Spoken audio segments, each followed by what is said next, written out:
മുകളിൽ നല്ല ക്രഞ്ചി ആയിട്ടും ഉള്ളിൽ നല്ല സോഫ്റ്റി ആയിട്ടുള്ള ഈ ഒരു പുഡിങ് എങ്ങനെയാണ് തയ്യാറാക്കിയെടുക്കുന്നതെന്ന് കണ്ടോക്കിയാലോ.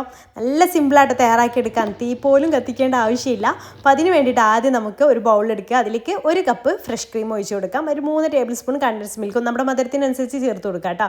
പിന്നെ 1 കപ്പ് ഡെസിക്കേറ്റഡ് കോക്കനട്ടും 1/2 ടീസ്പൂൺ വാനില എസൻസും ചേർത്തിട്ട് നന്നായിട്ടൊന്ന് മിക്സ് ചെയ്തെടുക്കുക. നല്ല തിക്കായിട്ടുള്ള ഒരു ക്രീമി ടെക്സ്ചറിലാണ് നമുക്കിത് കിട്ടുക. ഈ രീതിയിലാണ് കേട്ടോ കിട്ടുക. ഇനി നമുക്ക് നല്ല പഴുത്ത മാങ്ങ ഒരെണ്ണം ഇതുപോലെ ചെറിയ പീസായിട്ട് കട്ട് ചെയ്ത് അതും കൂടി ഇതിലേക്ക് ചേർത്ത് കൊടുക്കാം. നല്ല പഴുത്ത തന്നെ ഇതിലേക്ക് എടുക്കാൻ ശ്രദ്ധിക്കണേ.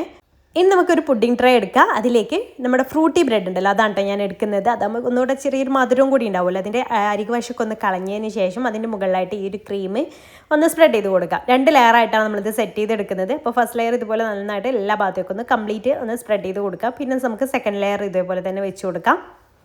നോർമൽ ബ്രെഡ് വെച്ച് ഇതുപോലെ ചെയ്തെടുക്കാം. ഇങ്ങനെ ഫ്രൂട്ടി ബ്രെഡ് ആകുമ്പോൾ ഒന്നും കൂടി നല്ല ടേസ്റ്റി ആയിരിക്കുമല്ലോ. അപ്പോൾ അതിൻ്റെ സെക്കൻഡ് ലെയർ ഇതുപോലെ ഒന്ന് ഫുള്ളായിട്ടൊന്ന് കവർ ചെയ്ത് വെക്കുന്നുണ്ട് കേട്ടോ. ഇനി നമുക്ക് അതിൻ്റെ മുകളിൽ ബാക്കിയുള്ള ക്രീം മൊത്തത്തിൽ അങ്ങ് ഒഴിച്ചു കൊടുക്കാം. ബാക്കി എത്രയാണുള്ളത് മൊത്തത്തിൽ മുഴുവനായിട്ടൊന്ന് കംപ്ലീറ്റ് സ്പ്രെഡ് ചെയ്ത് കൊടുക്കാം. പിന്നെ ഓരോ ലെയർ സെറ്റ് ചെയ്യുമ്പോഴും നിങ്ങൾക്ക് നട്ട്സൊക്കെ വേണമെന്നുണ്ടെങ്കിൽ നട്ട്സൊക്കെ സെറ്റ് ചെയ്ത് കൊടുക്കാം കേട്ടോ. ഞാനിപ്പോൾ അത് ചേർക്കുന്നില്ല. പിന്നെ അവിടെ 100 ഗ്രാം വൈറ്റ് ചോക്ലേറ്റ് എടുത്തിട്ടുണ്ടായിരുന്നു. അത് മൈക്രോവേവ് ചെയ്തിട്ട് ഒന്ന് മെൽട്ടാക്കി എടുക്കുന്നുണ്ട്. അല്ലെങ്കിൽ ഡബിൾ ബോയിൽ ചെയ്തെടുത്താലും മതി. അത് മുഴുവനായിട്ട് മെൽട്ടായതിന് ശേഷം അതിലേക്ക് 1 കപ്പ് കോൺഫ്ലേക്സ് ചേർത്ത് കൊടുക്കുന്നുണ്ട്. എന്നിട്ട് നന്നായിട്ടൊന്ന് മിക്സ് ചെയ്തെടുക്കാം കേട്ടോ. എന്നിട്ട് ഈ ഒരു ഇത് എന്താ പറയുക, കട്ടിയാവുന്നതിന് മുന്നത്തെ പുഡിങ്ങിൻ്റെ മുകളിലായിട്ട് സ്പ്രെഡ് ചെയ്ത് കൊടുക്കാം കേട്ടോ. ഇത് പെട്ടെന്ന് നമ്മൾ ചോക്ലേറ്റ് അല്ലേ, പെട്ടെന്ന് കട്ടിയായി പോവും. അപ്പോൾ നമുക്ക് അതിന് മുന്നേ തന്നെ എല്ലാ ഭാഗത്തേക്കും ഇത് എത്തിക്കണം. അപ്പോൾ ഇത് ചോക്ലേറ്റും ആ ഒരു കോൺഫ്ലേക്സും കൂടെ ആവുന്നതുകൊണ്ട് തന്നെ നമ്മളിത് തണുപ്പിച്ച് കഴിക്കുന്ന സമയത്ത് മുകളിൽ നല്ല ക്രഞ്ചി ആയിട്ടായിരിക്കും ഇവിടെ കിട്ടുക. ഉള്ളിൽ നല്ല സോഫ്റ്റും ആയിരിക്കും. അതുപോലെ അങ്ങനെ പൊട്ടിച്ചിട്ട് എടുത്താൽ മതി. മുകളിലെ ഈ ഒരു ലെയർ ഇല്ലാതെ നിങ്ങൾക്ക് ഈ ഒരു പുഡിങ് സെർവ് ചെയ്യാം കേട്ടോ.